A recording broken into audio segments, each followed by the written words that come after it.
বন্ধুরা আজকে রান্না করেছিলাম দেশি মুরগির কষা মাংস। কালারটা যেমন আর খেতেও তেমন। কিভাবে বানিয়েছি এই যে দেখে নাও তাহলে পুরো ভিডিওটা।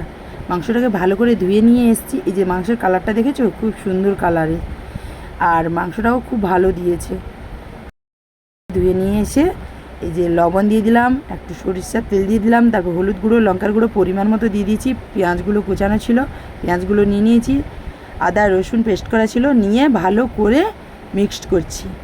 ভালো করে মিক্সড করার পরে 10 মিনিট খানিক রেখে দেবো। 10 মিনিট খানিক রেখে দিলে কি হয়, মাংসটা সফট হয় আর খুব সুন্দর হয়।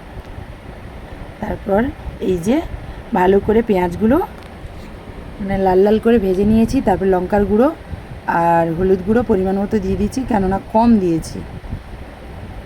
মিক্স করার সময় দিয়েছিলাম, এখন দিলে বেশি ঝাল হয়ে যাবে, আর বাড়িতে বেশি ঝাল কেউ খায় না। এই যে মশলাটা দিয়ে তারপরে একটুখানি জল দিয়ে দিয়েছি। এরপর মশলাটাকে ভালো করে কষাবো। এই মশলাটা ভালো করে কষালে তবে গিয়ে মাংসটা ভালো হয়।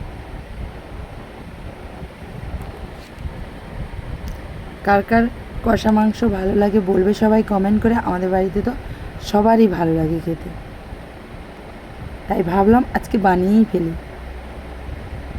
এই দেখো ভালো করে একদম তেল ছাড়বে মশলা থেকে, তবে গিয়ে মশলাটা ভালো করে হয়ে যায়। এই যে দেখো কত সুন্দর করে লাল টকটকে করে তেল বেরোচ্ছে মশলা থেকে। প্রায় হয়ে এসছে, আর একটুখানি বাকি। হয়ে গেলে মাংসটা আমি দিয়ে দেবো। কালারটা খুব সুন্দর এসছে না? এই যে দেখো।